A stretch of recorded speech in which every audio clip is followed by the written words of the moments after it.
Então vamos lá, vamos dar continuidade aí nas formas de energia, né, que é o capítulo 12, se eu não me engano. Então agora a gente vai estar falando de usina nuclear primeiramente, certo? Quando a gente fala de uma usina nuclear, a usina nuclear, ela, princípio de funcionamento,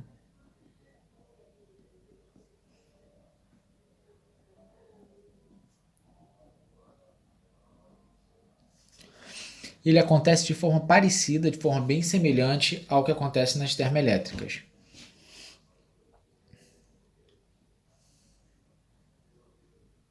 Então, o princípio de funcionamento acontece em que o vapor de água faz uma turbina se movimentar, gerando energia elétrica. Então esse aí é o princípio de funcionamento da usina nuclear. Beleza? Show de bola. Agora, de onde vem essa energia? A água acaba sendo aquecida justamente devido a alguns processos, né, de liberação de energia da forma radioativa. Essa energia liberada aquece a água, essa água vira vapor e esse vapor faz girar uma turbina que gera energia elétrica. Então, onde elas diferem? Quando a gente trabalha com uma termoelétrica, a gente usa a queima de combustível fóssil para acontecer. Aqui não. Quando a gente fala da usina nuclear, a gente está falando da utilização de um material radioativo, certo? E esse material radioativo, a energia é gerada a partir de fissão nuclear, que é o choque, né, que acontece entre átomos. Ou entre átomo e, por exemplo, aí no caso, quando você está trabalhando com urânio enriquecido, você está provocando choque a partir de nêutrons. Beleza? Então, acontece ali o processo de reação química. Na hora que acontece a quebra, gera outros dois compostos e a água acaba sendo aquecida. Agora, quais são as vantagens, né, que acaba sendo o nosso foco? Vou escrever de vermelho. Vantagens desta forma de utilização de energia. Então, apresentam bom rendimento, ou seja, existe uma boa conversão de energia ali, da energia nuclear, em torno de 40%, 50%, então um rendimento razoável.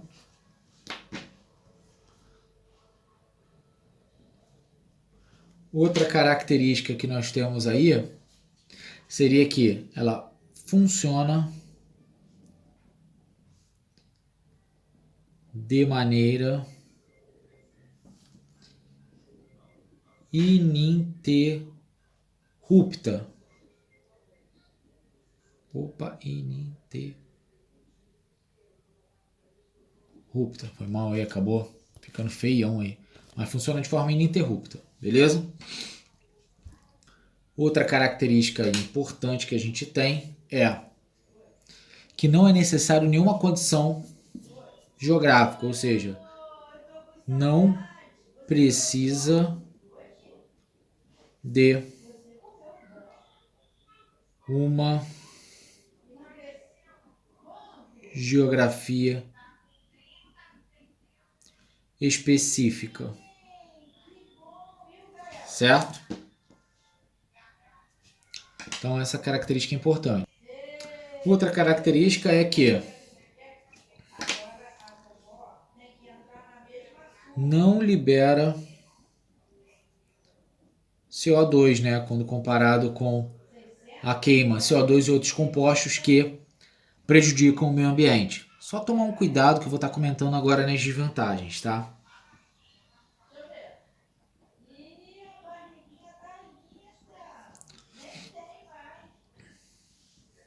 Vou colocar aqui as desvantagens, eu vou estar explicando cada uma delas. Problema aí desse combustível. Tudo tem vantagem e desvantagem. Quando a gente trabalha com as desvantagens, a gente tem resíduos.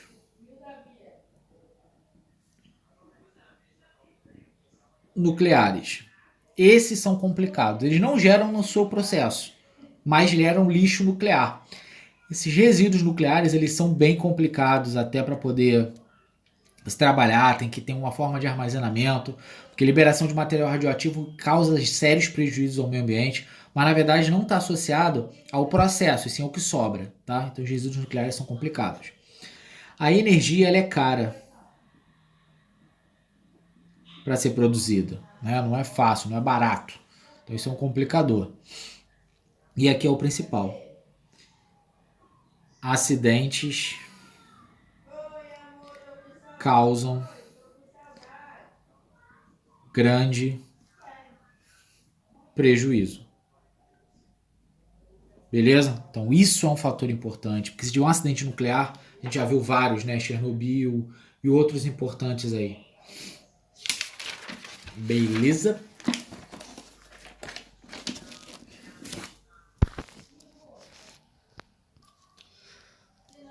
Agora, no Brasil, como é que acontece, né? No Brasil,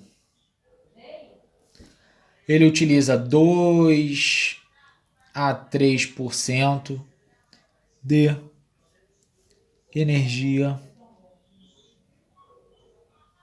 nuclear. No mundo, a França é a mais dependente. Beleza? É mais dependente, com mais de 70%. Ou seja, mais de 70% da França, da energia produzida na França vem de energia nuclear. Isso é complicado, porque a energia se torna muito cara, muito mais cara do que no Brasil. Né? Que a gente já viu que a matriz energética primordial é a hidrelétrica, seguida aí de outras formas de energia, mas principalmente a termoelétrica. Beleza? Um outro ponto importante que a gente tem a falar de energia são, né, as usinas solares. Eu estou falando de energia solar. Beleza? Quando a gente fala de energia solar, a gente está falando de quê? Então é o seguinte, quando a gente trabalha com energia solar, a gente está trabalhando com o quê? A energia do sol. Opa, aqui é separado. Vou ficando junto. Do sol, certo? É, é captada por placas chamadas de fotovoltaicas, certo? Que tem o princípio de funcionamento que a gente já viu, né? Que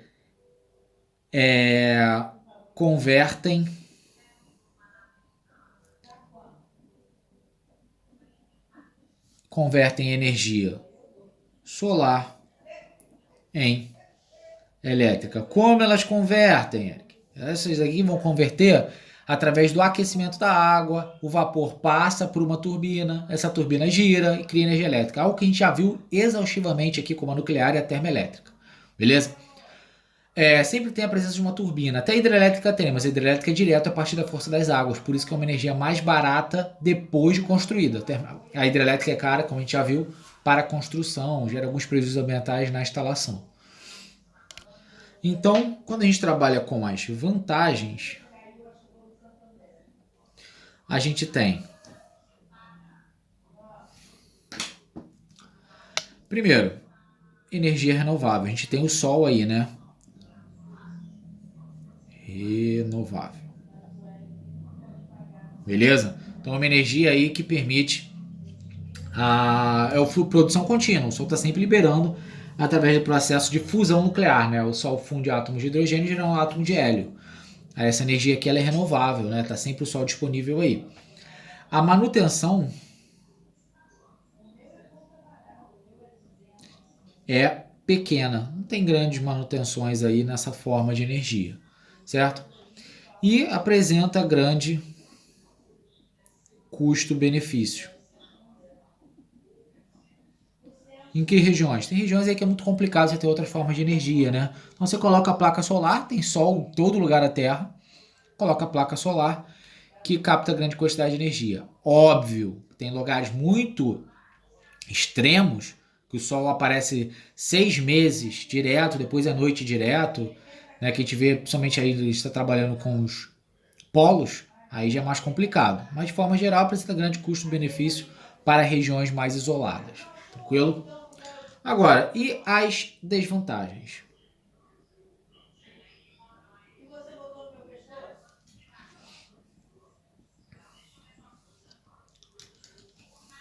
Então, as desvantagens vão ser: primeiro, é, as placas fotovoltaicas são caras, isso é um problema, né? Então, as placas aí apresentam grande custo.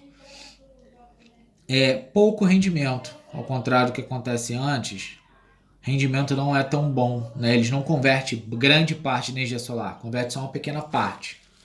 Isso é claro que é um problema. O ideal seria aquela que consegue converter grande quantidade de energia solar em grande quantidade de energia elétrica. Outra, é, existe inconstância na produção